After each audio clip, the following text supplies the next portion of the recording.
y'all, Dixie here. I recently had someone in the Homemade Wanderlust backpacking forum group on Facebook asking about the do's and don'ts of flying with backpacking gear. So today I want to address that topic and also share some helpful tips that either I've learned myself from flying with backpacking gear or from other hikers who have shared their experiences.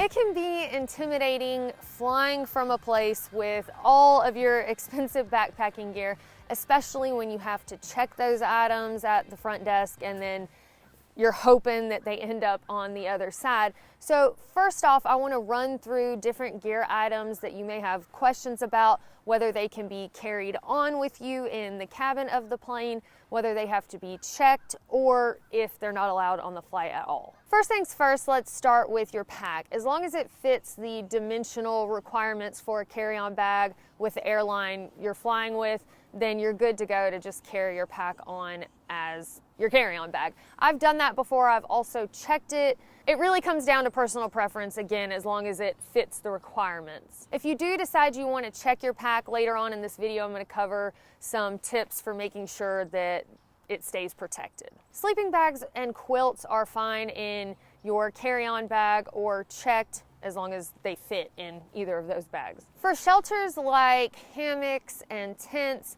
as long as it's just fabric balled up and not seen as a dangerous weapon in any way, then you're good for carry-on or checked. The issue comes in with tent poles and tent stakes.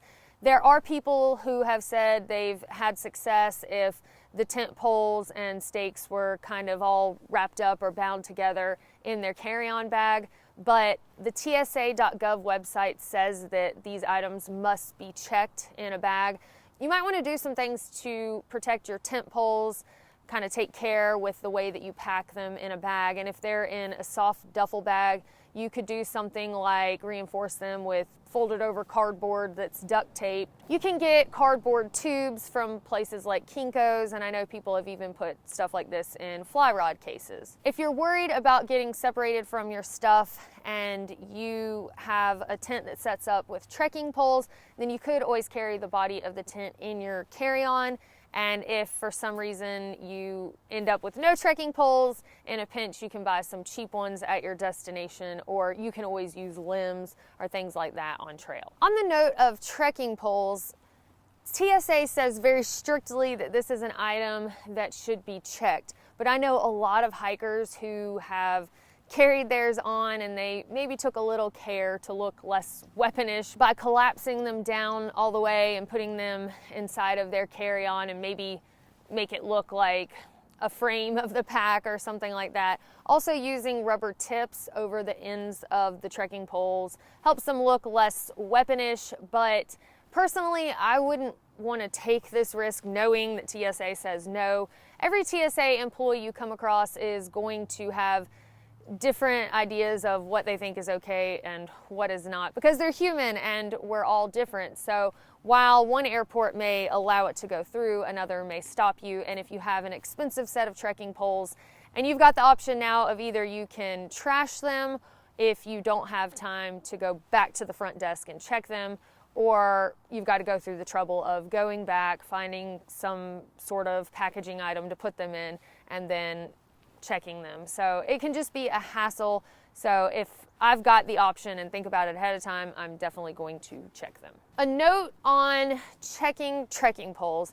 Apparently some people have had issues with the tips poking through a soft suitcase or duffel bag. So again, using rubber tips that you can purchase and put over the ends of your trekking poles would help with this. And also, if you've got carbon fiber trekking poles, you want to make sure that they don't end up snapped in transit, then again, you can do something like wrap them in cardboard or just put them nestled in some of your other gear, but just something to think about when you're packing them. Now let's talk about the kitchen, starting with your camping stove. TSA says that they are permitted carry-on or checked, but they have to be free of fuels. Some people say that they've been questioned about their camping stove as they were going through security, but nobody I know has had to toss theirs. I think the biggest issue is if there's some fuel residue, they're just gonna question you about it. Now, on the topic of fuel, if you've got a canister of fuel in your food pot or something like that, it could be real easy to forget about it, and that has caused people some issues and questioning and some holdup through security. So you definitely want to make sure to take that out of your carry-on pack or your checked bag. Fuel canisters are not permitted at all on the flight, unless you're using an alcohol stove, and then you can use hand sanitizer as your fuel. Typically, liquids are limited to containers of 3.4 ounces or less, but temporarily, right now, I guess because we're in the middle of a pandemic, you are allowed to carry on 12 ounces of hand sanitizer or less. Now check, there is a limit to the amount of liquids that you're allowed to have, but it's a larger number than you'd want to carry on a backpacking trip anyway. So for you people who have canister stoves like me, when you get to your destination, you've got a couple of options. A lot of places where backpacking is prominent, there are going to be gear stores that have canisters for sale. Walmart does carry Coleman fuel cans, but unfortunately with some stoves they're not compatible. Like my BRS stove, for example, it won't screw down on the Coleman canister. So just be careful with that and make sure that if you're gonna go to Walmart to get your fuel can, you've already tested a Coleman fuel can before you get to where you're going. If you do a little research and discover there is not an outfitter that sells fuel canisters in the area that you'll be going to backpack, you have some other options. First, you can mail a canister to yourself either at the hostel or hotel that you'll be staying at before you start your hike, if you're staying at one. A lot of times those places are helpful and other hikers have asked them to do things like that before. Another option is mailing a fuel canister to yourself, general delivery at a post office, but I would definitely call them ahead of time and make sure that they'll hold your package for you for the time that you need them to before you get there. And I know some of you are thinking, wait a second, you can't mail a fuel canister, but you actually can mail a fuel canister through USPS as long as it's ground only. Another option is to possibly order fuel canisters through Amazon, again to the location that you'll be staying at before your hike, or possibly general delivery to a post office, but make sure that they accept Amazon packages. And then depending on where you're at, there may be an option of Amazon lockers that you could get fuel canisters delivered to. Pots and pans are permitted carry-on or checked unless you're carrying a cast iron skillet, but I feel like most of us backpackers probably aren't going to do that. At least I hope for your back you're not. Water filters I couldn't find specifically listed on TSA's website, but I can't imagine there would be any reason for that to be flagged in a carry-on bag, and certainly not in a checked bag.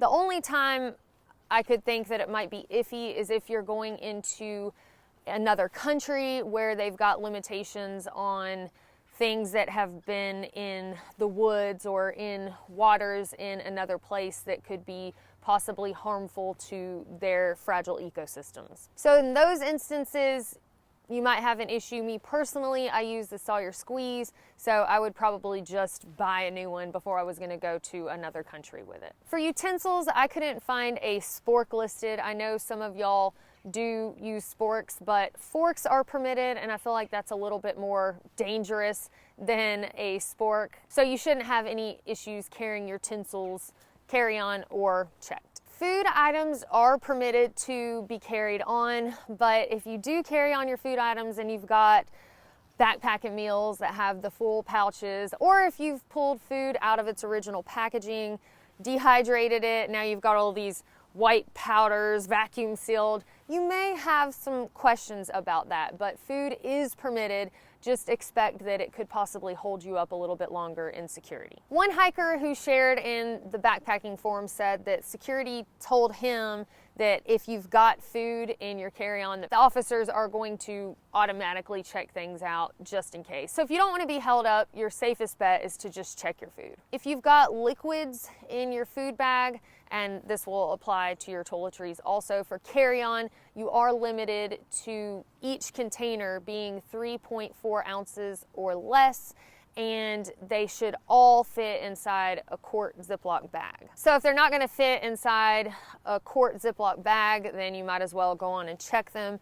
And the exemptions for this are medicines and baby or child nourishments. And of course, sunscreens and bug sprays will also fall under the liquids limitations, but they are permitted to be checked on or carried on. For ladders, I was a little bit surprised that ladders are required to be carried on if they have fuel in them. Ladders without fuel are permitted in checked luggage. So if you got a ladder, make sure you do carry it on, not check it unless there's no fuel in it. I couldn't find anything specific about trowels, but my deuce of spades definitely looks like it could be a weapon, and I probably could use it like that if I wanted to. I mean, sometimes it can hurt your hand if you're digging in some pretty hard grounds. So I would take the safe route and check that. Unless you've got a plastic trowel, and then, I don't know, it's probably iffy, and if you had to toss it in security, it wouldn't be the end of the world. Pepper spray is permitted in checked baggage only,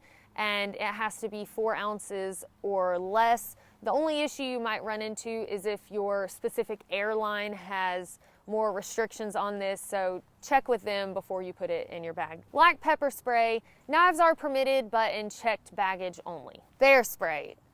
I forgot that I had some bear spray after I got done with the CDT in the cup holder area of my pack that I was trying to take carry on, and I definitely got stopped and questioned about that, and I told them, you know, just toss it, it's fine.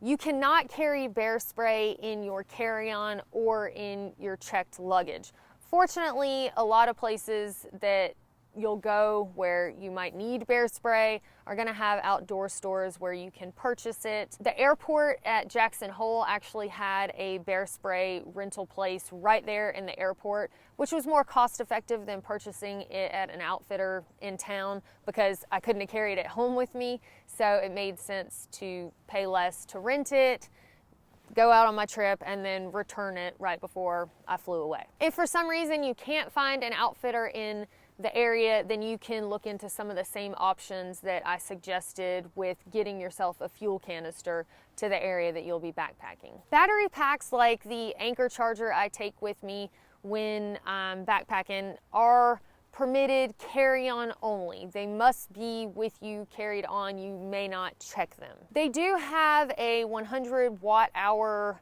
limit to the external battery banks that you can carry with you, but my 26,800 milliamp hour charger, which is way overkill for most backpackers, is within that limit. So if you have anything less than that, then you'll be fine. This also applies to any devices that you might have with you that have lithium batteries. They must be carried on if they are removable from the device. For headlamps, there was no specific headlamp section in TSA's website, and their flashlight section left more to be desired. So if you've got a headlamp that's got a lithium-ion battery like my NU25 headlamp from Nightcore, then this meets the requirements of that 100 watt-hour limit. So you can actually carry that on with you or check it because it's a device that does not have a removable battery. It's a rechargeable battery. But again, all lithium removable batteries or standalone batteries like the backup battery banks must be with you. So I know that's a lot of information to take in all at once, but chances are if you're going to fly with your backpacking gear, you will probably have to check some items. I know a lot of you will probably take your pack on as your carry-on bag, but if you decide to check it, then there are some options and things that you can do to make sure that the straps don't end up tangled on a conveyor somewhere and your pack is now shredded or doesn't make it to your destination. What I've done in the past, and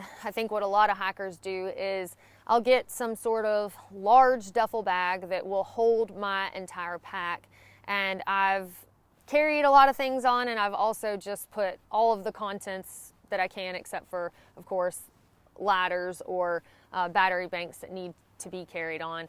But I'll just put my pack in the duffel bag and send it through checked baggage. Some people say that they like to spread out their gear in the duffel bag. That way, if TSA does go into the bag to search it, they're not having to unpack the whole pack. You know, they can kind of dabble in it and do what they need to do and then zip it back up. But duffel bags can be expensive, and then also you get on the other side, and if you're doing something like a through hike where you're not going to have a place to store that duffel bag for 6 months, then one suggestion is go to something like a Goodwill or a Salvation Army, and you can get some rather beat up but still really sturdy duffel bags or suitcases that still have some life left in them. And then when you get to your destination, if you're going on a long distance hike or you don't have a hotel or hostel that could maybe hold on to that item for you, then you can either trash it, donate it back, give it to a homeless person, or if it's something that can be compacted well, you can always package it up and mail it back to yourself. Other hikers have said they found the IKEA blue bag useful because it only costs $5 and they can just, again, throw all their gear inside of that and check it. There's some people that have said they've used the blue IKEA bags multiple times and never had any issues, and others have said that after 1 or 2 times of use, the IKEA bag failed, so that is something to consider too. Some people have also wrapped their gear inside large compactor or contractor bags and then wrapped it really well with duct tape. And then on your way back, you could likely find some more duct tape and trash bags somewhere. Other hikers have said they used cardboard boxes, just got a box, put their pack in it, same idea. Someone else suggested that these airlines often have large plastic bags that they put things like baby car seats in to just kind of wrap them up for the transportation process. So you can also request those free of charge from the airlines. I've never done that myself, but it definitely seems reasonable. So that would be useful for on the way there and on the way back. One idea that was shared in the backpacking group that I'll probably use going forward is Z-Packs makes this airline case that weighs 3.2 ounces. It's made out of DCF, and you put your pack inside of it. It just lines the outside of the pack, keeps the straps and everything contained. And what I like about it is it's multi-purpose, because when you get to wherever you're going, you just take the case off and put it on the inside of your pack as your pack liner, because most of us use something to line our packs anyway, and it'll be a durable option that's also lightweight and dual purpose. Now, the downside of it is that it costs $100, so it's one of the more expensive options, but it is a good solution and it's also less wasteful. Let's say for whatever reason things go horribly and you get to baggage claim and your gear is not there. Some things that you can do to at least kind of help mitigate time loss in this situation. One, you can put some sort of marking on your bag or trash bags, whatever you've got your gear in, that makes it unique or bright colored in some way. A lot of people use bright colored duct tape or duct tape with a pattern, just so you can tell the people with the airlines you're looking for a bag that's got hot pink duct tape or rainbow duct tape instead of, a black duffel bag. You can also make sure to carry on as much gear as you can, or at least the gear that would be more difficult to replace on the fly. So anything super expensive or that has been custom made for you, like a quilt, for example. And it's always a good idea to wear your hiking shoes on your flat. That way it's one less thing that you can forget at home, and also if your gear doesn't turn up, you at least still have those. And finally, make sure before you go you take pictures of all of your gear and check with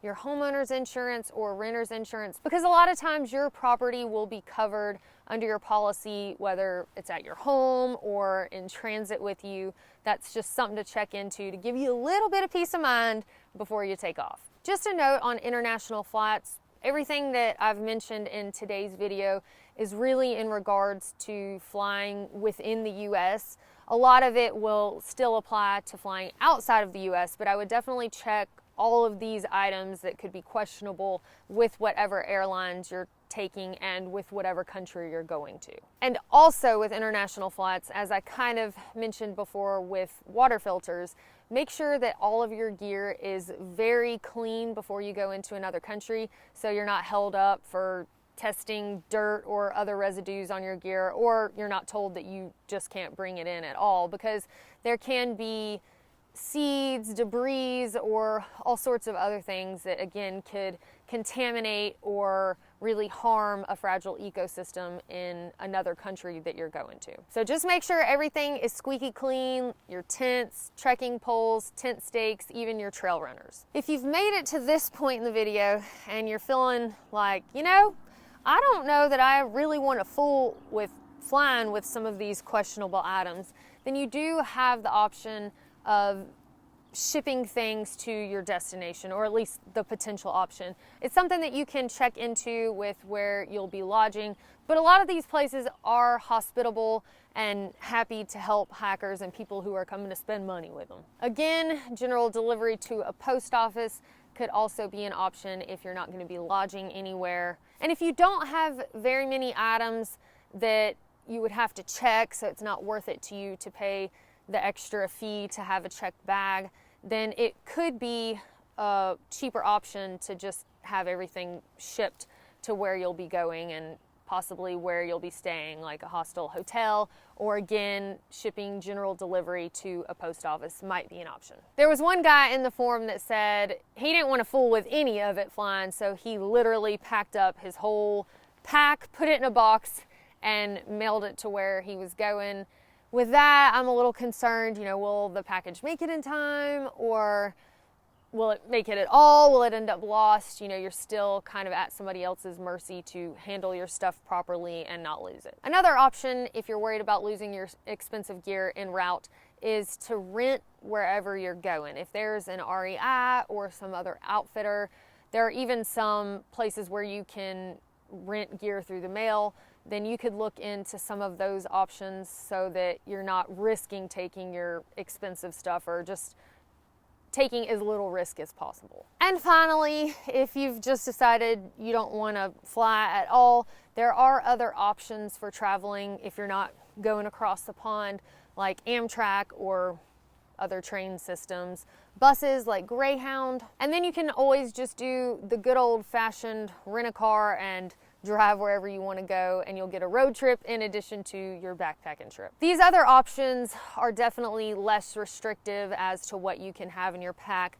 With trains and buses, for the most part, from my experience, you can pretty much put whatever you want to in there and they'll just throw it on with you. But definitely double check that before you go. This is a video, after all, on flying and not busing and training. Well, all right, y'all, that is all I have for you today on flying with backpacking gear. If any of y'all have discovered some useful tips, please feel free to include that in the comments below. It might really help somebody who's got some nerves about flying with their stuff. And also, if you've got any questions about any gear that I did not cover today and taking that stuff on a flight, drop those in the comments too, and myself or somebody else in the community will be happy to help you out. Thank y'all so much for watching. Don't forget to subscribe before you go if you found this video useful, and we will see y'all next time.